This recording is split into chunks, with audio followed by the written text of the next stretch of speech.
Welcome to this session of Dialogue with Filmmakers, and I'm Nancy Tong, and welcome Anne-Marie. And I know this is your second day in Hong Kong. You came in from Vancouver, so you're probably jet-lagged. Third day? Oh, here. Yeah, that's okay, yeah. Hello. Yeah. So we'll be brief, okay? Anne-Marie had brought us some clips from her previous films. But I'm going to start asking a couple of questions about the film you just saw. And I assume that you saw the film. Now, on The Magical Life of Long Tack Sam, that's a personal film about your family, very colorful family history that took you kind of across the globe to find these stories. And it's about cultural history, is also about personal history, is also about race and identity. These are all very large subject matter to cover. So, and you did it in such a whimsical and interesting way. And can you tell us a little bit about that journey and how you come across this story and why you think that, why you do this story? Yes. This is interesting because I have a film in this festival called Window Horses, which is an animated film. But that started when I was in an artist residency in Germany 20 years ago. And I was in Germany for 2 years, and I thought while I was there, I might as well learn German. And I'd done a bunch of films on my family, and the last thing I wanted to do was another film on my family.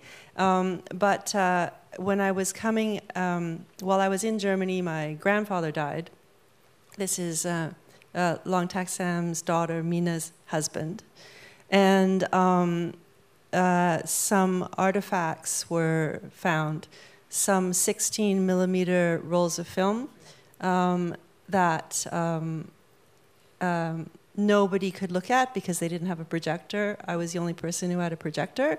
And there I saw these images of my grandmother and her sister and, her father and mother, just home movies around the world. And I thought, oh my goodness, I really want, this is fantastic. These need to be preserved. And also I got this book, which was, I guess my great-grandmother had kept a scrapbook of all the reviews that had happened in the early 30s in Berlin about the troupe. And because I'd learned German, I could read some of it, right? And I saw that they were all talking about race, right? And about how they didn't like the fact that these girls were mixed race, right? So this is like 1933 in Berlin. And I thought that this was interesting, right? But I still didn't want to make a film. And I don't know, you know Arthur Dong, yes, right? Yes. So I was in New York at a film festival showing something else, and I saw Forbidden Cities, which is about Chinese entertainers in the US from the 30s and 40s, right? Yes. And so I went, oh, maybe he knows, maybe, this is the person I should talk to about this. And so I told him that I had this footage of, my great-grandfather who was Long Tack Sam. And he just grabbed my arms and he said, oh my goodness. And he knew everything about the family, right? He knew everything about this act. And I was shocked. And his sister, Lorraine, was starting an archive for Asian American performers in San Francisco. And he said, oh, you should give it to her, right? But in fact, she was just at the fundraising stage. And so I was stuck with this footage and this responsibility. And when I moved back to Canada, the National Film Board approached me, and they were having an initiative for sort of especially stories by people of color, which, and they said, is there anything you would like to do? And I was newly back. I had no money. I had no job. I had no future. And I said, well, I've got this footage, it might be interesting for me to explore the story of my great-grandfather. And I have to tell you, I mean, you know a lot about the my process because I explain it during the film, but I really knew very little about his life. I had one picture of him. He was wearing a fedora. He was dressed completely Western. I knew he did some magic tricks. I thought they were Western magic tricks. I had no idea where he came from, what his life was like, and how big it was. So it was a huge, huge... Surprising that your grandfather or nobody in the family talked about him? Well, you know, it's just the thing with bourgeois ascendancy, right? Like my grandmother, who my grandfather had stalked backstage because she was this beautiful, famous showgirl, right? When she married into his family, a family of Hong Kong doctors, they didn't exactly approve, right? So her life was as his wife. Right. I didn't know anything about her really before that. She didn't talk about it that much. We were very close, right? Yeah. But besides knowing that she had been a magician's assistant, that didn't come with any images except Western ones for me. Wow. So then that journey started. How long did it take you to go through all that material and then finally come up with kind of a structure of how you're going to put the story out and include, of course, all your films include your own voice in there too, and you write it, yes. Right. Well, I didn't want my voice in it at all. I wanted to keep it out completely. It was 5 years to make the film, and most of that was because I couldn't get funding, right? And also,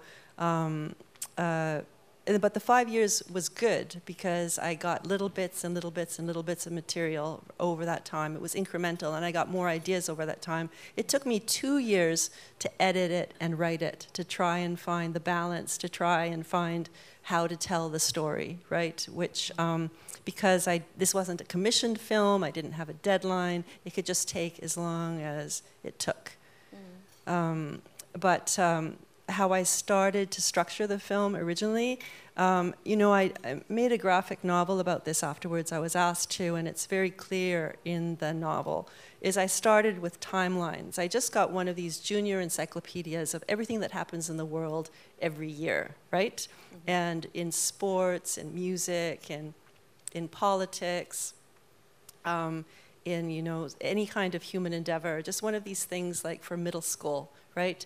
And I made these 3 or 4 lines for what happened every year, and then the little bits and pieces of Long Tak Sam, it was just like an investigation, right? The little pieces of Long Tak Sam that I knew about dates, which were very few and far between, I looked at what was happening around the world, and I would make guesses about where he would go based on what was going on. And this was before the internet, where if I had to go to a library, I had to go to the library, right? And so I went around the world going to different library archives, right? To find a piece of paper here, a piece of paper there. And I was usually right? Like I was making up the story, just thinking, well, you know, there was, you know, what happened when there was the, you know, what happened when Puyi was deposed, right? What happened when there was the communist revolution? What happened when this was happening in Europe, right? And so I thought, like, what could a person do? And I have to say, honestly, because since then, I finished this film 13 years ago, every year people keep on giving me more information that I was not completely right with all of my guesses, but I think I tell a convincing story. Yes. Yeah. Yes. Yeah. Is there someone back there? I could hear someone talking all the way through our conversations. Very disturbing. Oh, simultaneous interpretation. Okay, no wonder. I'm hearing Cantonese, you know, somewhere, and said, "What is that?" Okay, yeah. I want to ask you something quite personal too. And I've read it that in your, while you were studying animation, you encountered this car accident. And while you were, you know, have this car accident, you really cannot move. And you decided, I'm still going to go back to school. My life is not going to stop. And then during that time, you were still creative, and you decided, I am going to create an animation. and you created stick figures, right? And that then later is what become of one of the key characters as in a lot of your animation. Can you tell us a little bit about that experience? Because you were a student at that time. And right. Yeah. Well, I mean, it doesn't have anything to do with this, except that yes. Stick Girl does narrate the graphic novel, right? Yes. So she's my voice in the graphic novel. But yeah, when I was in animation, I was in my second year, and I was hit and run over by a couple of cars, and I was pretty much incapacitated. And people wanted me to drop out of school. They wanted me to go sit on a beach and recover, you know, so that I'd walk again. And I was just so stubborn, right? I had given up so much, and I'd worked so hard to be able to go back to school as a mature student. You know, I was 24. But it was, all I wanted to do was, you know, learn how to animate, learn how to make films. And I just thought, if I have to leave school, if I have to stop what I'm doing, I'm just going to be depressed, right? Mm-hmm. And I just came up with this little stick figure because I had no strength, and she really represented all the strength I had in my body, right? And I did this little film about my life. It took 90 seconds, but it was, so we've made lots of films together, right? And we've just made this feature film, Window Horses, that's showing in the Hong Kong Film Festival. Saturday at 2:30 at the Metroplex, if anybody would like to go. And so, yeah, we've been on lots of adventures together. I know that just before I came out here, I was talking to some students were interviewing me about, you know, sort of tips, advice, whatever, is that, you know, like these stories, you know, I'm very impatient, and yet I'm an animator, and, you know, this film took me 5 years, and the film I'm working on now took even longer. But I'm just so stubborn, you know? Like, filmmaking doesn't really make any sense, right? If you want to logically, it's like any artistic process, right? Mm-hmm. Is that I do things because I'm compelled to. I couldn't say that I have an agenda, right? I probably do, but But you have stories to tell? I have stories to tell, and because it's so hard to tell them sometimes, you know, if you wanted to tell it on a larger canvas than a short film that I can complete by myself, you know, in a short period of time, you need something that just keeps you going, that drives you, that you're constantly interested in, that won't leave you alone. And those are the sorts of projects that I do. Mm-hmm. Mm-hmm. You brought a few samples of your work. Yeah. Maybe we could take a look at... I just want to, you know, preface it by saying that these are chronological, and they're different techniques, and I just wanted to sort of tell you about how, you know, how they came into being and how they relate to each other. Yes, okay. That's great. So we will start with clip 1, which is New Shoes. Yes. Give us a little context of this story. Oh, yeah. Mm-hmm. Okay, so this is an old film, right? But when I was putting myself through art school, I was a telephone operator. I was O, and the person I was sitting beside was this woman who told me this crazy story. And what I'm not showing you, because I wanted to have more time for discussion, was it was very personal. And this is another question that I was asked, like, how do you get people to trust you? So what I had done before this is I did a film, a very personal film about myself, including talking about being run over and other events. And so I wanted to show her that I was willing to put myself out there, and that I would, you know, I would do an okay job. I would do an okay job with her story. And this was part of the National Film Board used to have a women's studio, Studio D. Doesn't exist anymore, but this was its 15th anniversary, and they put a call out to women all across Canada to do these 5-minute snapshots of whatever they were thinking. You didn't have to be a filmmaker, you just had to be a woman who filled in the application. And so that's why it's called New Shoes, an interview in exactly 5 minutes. Mm-hmm. Okay, well. Yes. So tell us about how you created this, because you had the interview, And did the images of the woman in white, did that come after? No. I was doing a feature-length film based on this, and I was asked to apply, and I thought, well, I just thought I want to make this very simple. I want to use all, this is obviously film, right, 16 millimeter film, and we got 5 rolls of film, and I wanted to use 4 of them for my feature. And so I gave myself 1 roll of film to shoot this on. And this is 16? 16, okay, right? 400 feet? That's right. Yes, so it's like 10 minutes. Yes. Right? So what I wanted to do was to take this story that we read about that happens to other people in other places, you know, sort of relegated to the land of myth and make-believe, right? And put it in, and bring it close to us. And so on the one hand, I've got this fairy story with this, you know, princess in her hat.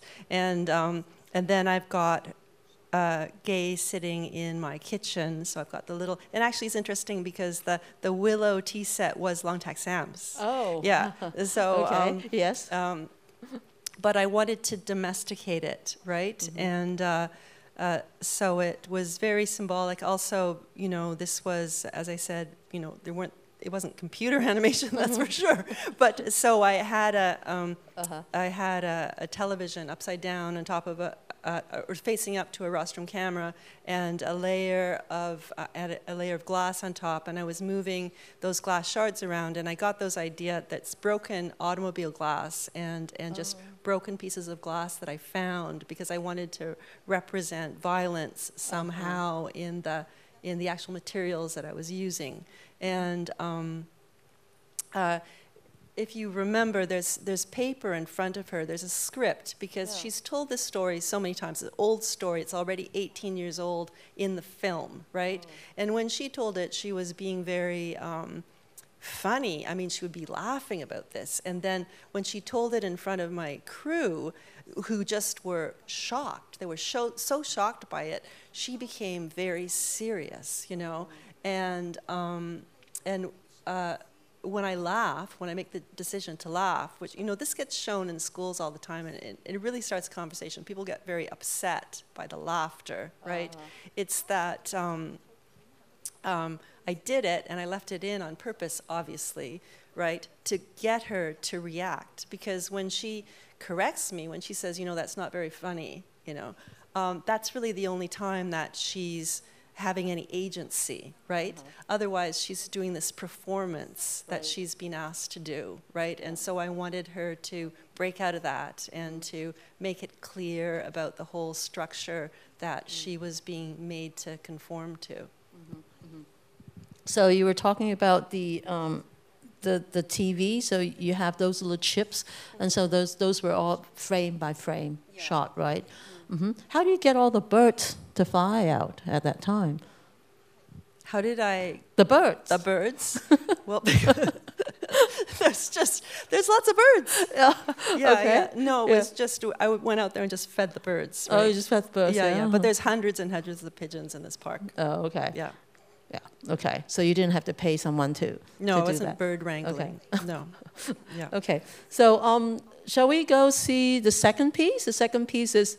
Yeah. And I just want to tell you also, I mean, like, structurally it's really, really simple, right? And also I just use this very simple technique of foreshadowing everything with the sound, right? You hear the sound before you see it, right? And also I wanted to say something about the, you know, sort of the tyranny of media, that it's exactly 5 minutes and cut her off then. Right. So. And also the whole framework of interview. You try to break away from, you know, an interview. How do you illustrate an interview to make it much more interesting, right? Yeah. So it was exactly 5 minutes. Exactly 5 minutes. Yeah. And then it was one take? I had to cheat a little bit, but I don't know if everybody can hear the song too, "My Old Flame," right? Which also the lyrics are relevant also to the theme. Yeah. Yeah. Okay. So let's see, the next one. I think it's Pioneers of Pioneers of X-ray Technology, okay? Yes. And this one is about interviewing family. Yeah, interviewing family. Okay, we'll take a look at this. So this is before Long Tack Sam. Yeah, this is also quite old. This is, yeah, a long time before, more than 10 years before. Okay. Yeah. So your grandpa he studied at Hong Kong U. Did he? He did. Oh. Yes. Oh. This would be the only university at that time. Oh, yeah, in Hong okay. Kong, Well, there you go. Yes, so you hear where your grandfather was studying. Maybe he stayed at the dormitory we were at Elliott Hall. No, I think he was carried here daily in his in the sedan chair. Well, you know, obviously my grandfather had a very privileged life, right? But his story also, his father and his father's father, crazy story. Oh. But, you know, Grandpa was 91. My grandfather lived to be 98.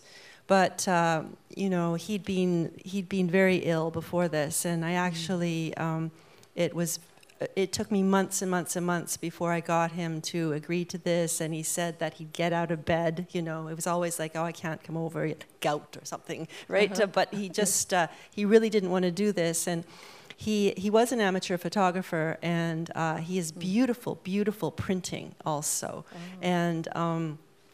You know, he wanted, you know, I was just so cheeky, right? He wanted to do this interview because he wanted a legacy, right? And what I should have done is I should have shown his photographs. That's what he wanted to talk about. He wanted to talk about how he's a pioneer of X-ray technology, you know, and I wanted to make a political film about showing not what he wanted to show, well, not what represented him, but all of these women in his life that helped support him, right? Like all these people that he didn't talk about or he didn't care about. You did ask those questions. I asked those questions, right? But those aren't the questions that he wanted. Yeah. You know, it wasn't going the way that he wanted it to. And actually now in retrospect, you know, I wish I had shown the pictures. I wish I had shown the pictures. But, you know, I came across this artifact too of like me as a baby, just with my first few words, right? And plus all the 16 mil film that he had shot, right, traveling around the world. And so I was sort of torn. I really wanted to interview him and to have, you know, this recorded. On the other hand, I had these other things that I wanted to say.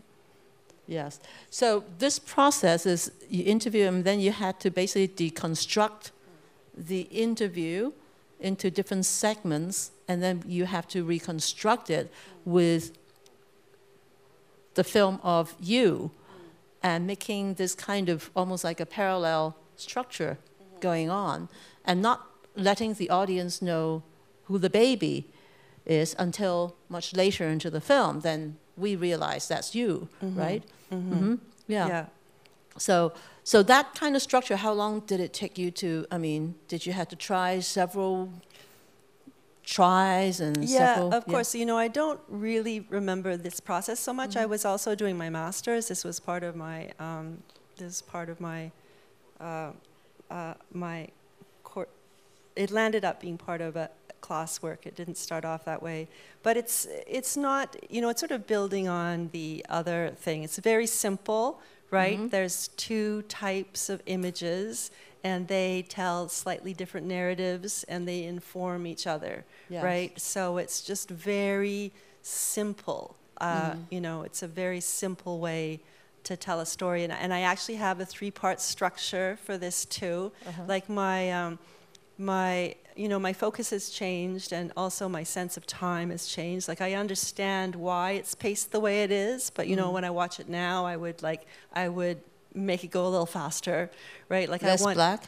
Less black, less black. He had a point, and he had a point, and also, but I wanted also to represent the rhythm, his rhythm, right, and not to mess with that too much, right? But you know, there's no contemporary shots of Hong Kong. It's all Vancouver, but it was sort of my memories or my thoughts as a child living here, the water, the mountains, you know. And actually it's funny because I was trying to describe this very specific bird song to my sound guy, and that's not it. Right, but it was as close as he could get. And at the time, I just had to, you know, I did have a deadline. I did have to finish it, but it's not. That's not the bird. That's not the bird. No. Yeah, that's we not wouldn't the know. bird. Yeah. You would know. Okay, we have about half an hour. So shall we see a little bit of Magical Life of Long Tack Sam? Everybody here has seen Magical Life, right? Yeah. There's no one who hasn't. So maybe we could skip that excerpt and watch I Was a Child of Holocaust Survivor. Oh, yeah. Okay. Yes. So this is... that's clip 4. Yeah. I mean, it's an animated doc, right? Yeah. And it's this is a commissioned film. I was asked to interpret Bernice Eisenstein's illustrated memoir, I Was a Child of Holocaust Survivors, into a short animated film. It was very challenging. For The Magical Life of Long Tack Sam, where I had to adapt it into a graphic novel, this was going the other way. So it's a very different, you know, medium, obviously. So it started with a text, and then from the text you have to right. So it's a novel that I squeezed into 7 minutes. Yeah, I think it's a little longer. A little longer than that. Yeah, but we're going to see 3 minutes of it. I think the whole thing is about 15 minutes. Yeah, we're going to see 3 minutes of this. Yeah. So the book, which is very moving, and also, you know, it's very funny too, right? Like how to do that when you're taking someone, you know, like a culture that you're not part of, right? And, you know, it's sort of the seminal Jewish experience of the 20th century, like how do you do that, right? And so it was this took me 3 years to make this film. It's like a 15-minute film. And the center of the book was her mother was part of Steven Spielberg's Shoah project, right? And so the middle of the book is this transcript of her mother, and it's so powerful, and I thought that was going to be the center of the film as well. And I actually got the footage from the Shoah project, and I watched it, and I said to Bernice, I said, I hope you don't mind me saying this, but it was completely unengaging and unconvincing. It did not sound like a personal story. It sounded like a compilation of everybody's stories, because there's no way it could be one person's story.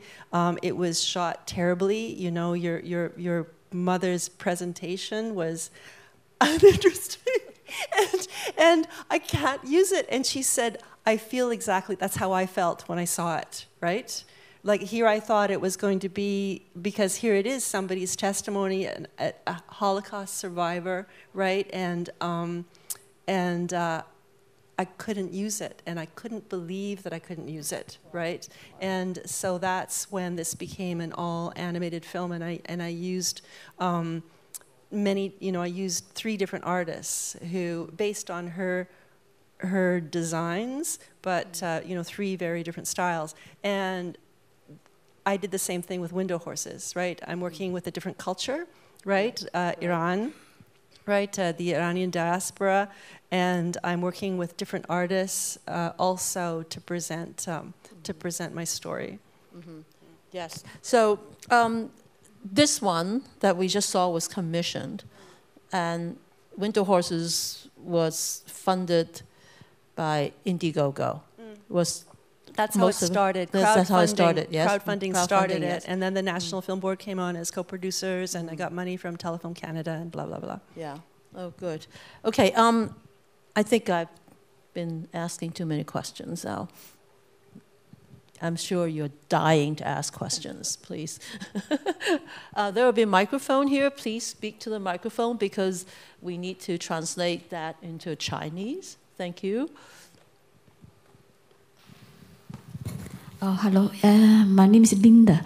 I want to ask you one question. Finally, did you visit the hometown of your great, Nong Tasan?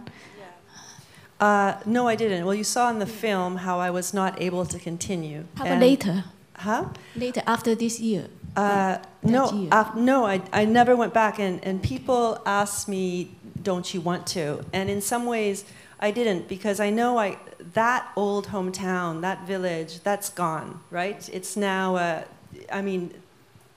it's a huge city. There's millions of people there. There's what I'm looking for, or what in my imagination, it's gone. And I have absolutely no interest, actually, in going to see what has become of it now, because this was a historical, it was a historical search for me, right? So, and in fact, which year you visited China? That was 1999, right? First time I went to China was 1988. And there was no development in Shanghai since 1945. It was a city that stood still. There was nothing to buy in a store. There were things in the windows, but there was nothing inside the stores. And then I went back 10 years later, and it was a different universe, right? And that was a long time ago. That's 18 years ago, right? No, is it? Is that 18 years ago? Oh, God. 99? Yeah. God. Mm-hmm. Yes. And I said that I would never go back to China until I could speak Mandarin fluently.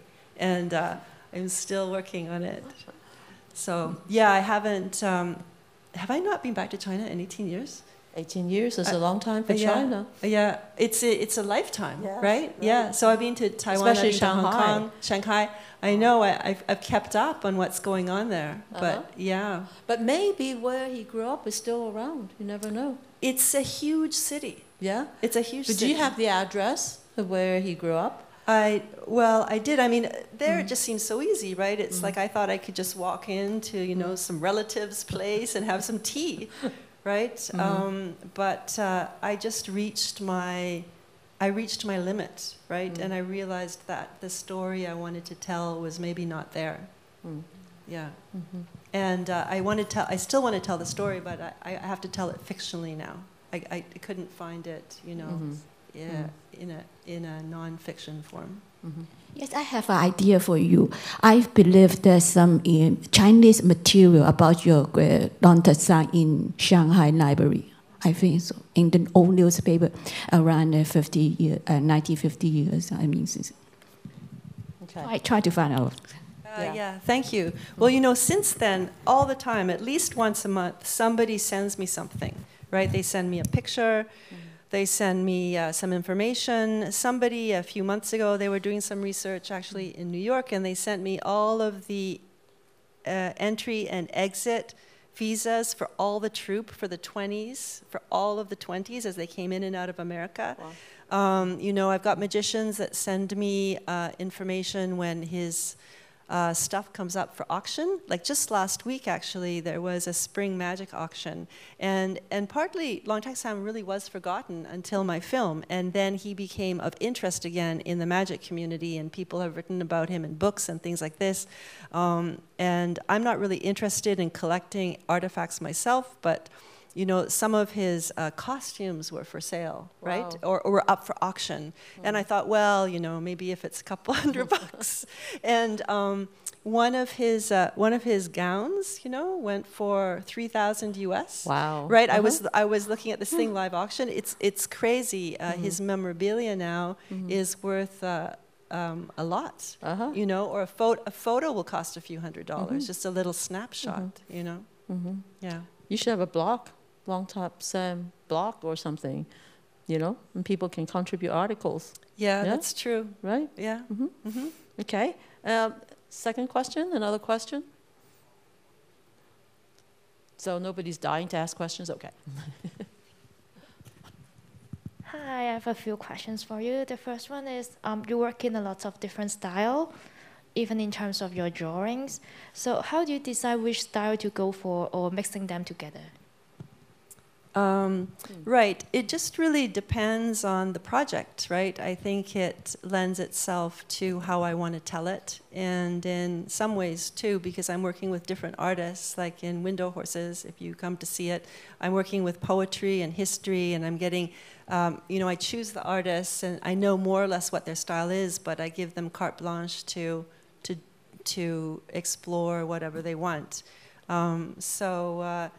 So it's kind of fun working with other people who bring things to a project that I would not think of myself. So it's strange too. I mean, for animation, for short animation, usually directors are the animators or the principal artists themselves. Mm-hmm. For long animation, it's often not like that. Yeah. Right. But but I've often done collage work just from my early days. Just just mixing styles as you mix different, storytelling techniques. Have you used any of the digital computer software for your animation? Oh, yeah.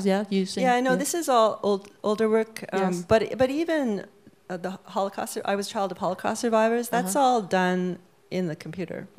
Right, it's all drawn, it's all 2D, but right. it's computer. 2Ds, yeah. Mm-hmm. Yeah, and there was a little bit of Maya, there's a little bit of 3D at the end of Long Tack Sam with the linking rings. Okay. But that was early days of Maya, right. That was, 2000.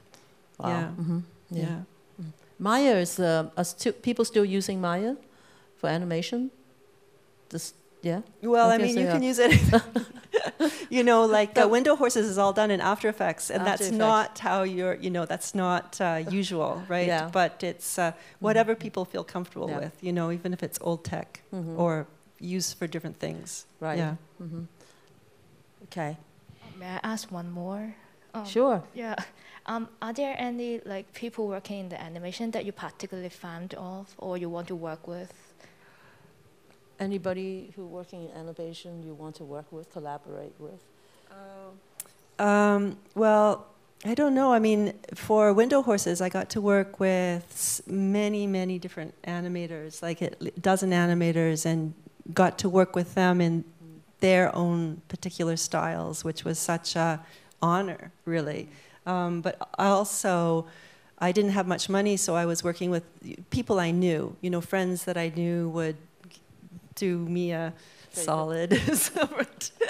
So it would, if I had to reach out to work with somebody, it's interesting to do an actual collaboration with someone. I mean, Kevin Langdale is a person that I've worked with many times, and we do have a collaborative working experience, right? But I'm the person in charge. So I don't know. I mean, it's like other directors, really, for the most part. There's so many people I'd love to work with, but because we do the same thing, we can't work with each other. We can, we can talk and we can watch each other's.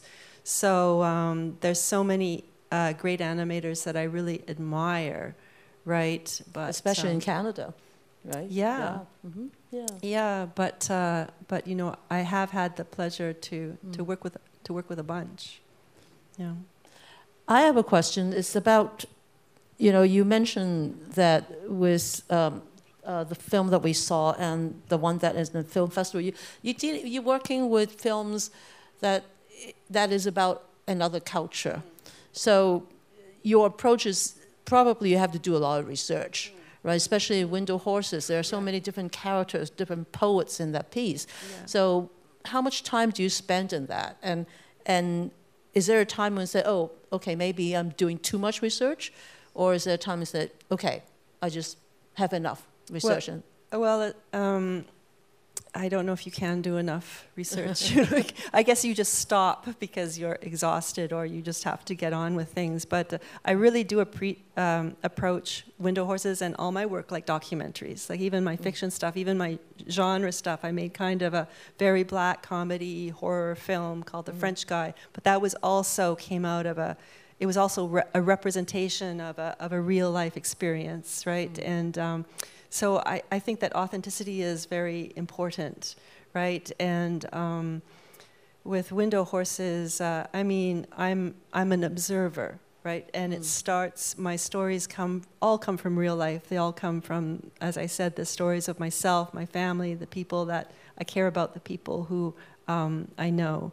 And with my interviewing techniques, even, like, I mean, I was pretty cheeky with Grandpa, but I think it's a real honor that you're allowed to interview somebody and that they will give something to you, right? And that you're the person with the power. They're not involved with how they're going to be presented. And I feel that you do have to respect them. You know, it may not even be the most interesting ways to make a film or to make your point, but I have a real strong border about where I will go and how far I will push people and what, because I feel that it is a collaboration, right? So I'm not, I mean, I'm not a journalist, right? And I like I said, I don't, I just put myself in their place and how would I want to be presented, right? And so that's the cultures of Iran and of, you know, like the Shoah, right? It's not so different from the cultures of magic and acrobatics, you know, and history, because also those are closed societies, right? And you have to, they don't open up to you unless you do your work. You have to come knowing that you respect that world and that you come open, but you come prepared. Yeah. Yeah, right. Okay. We have one last questions, yeah?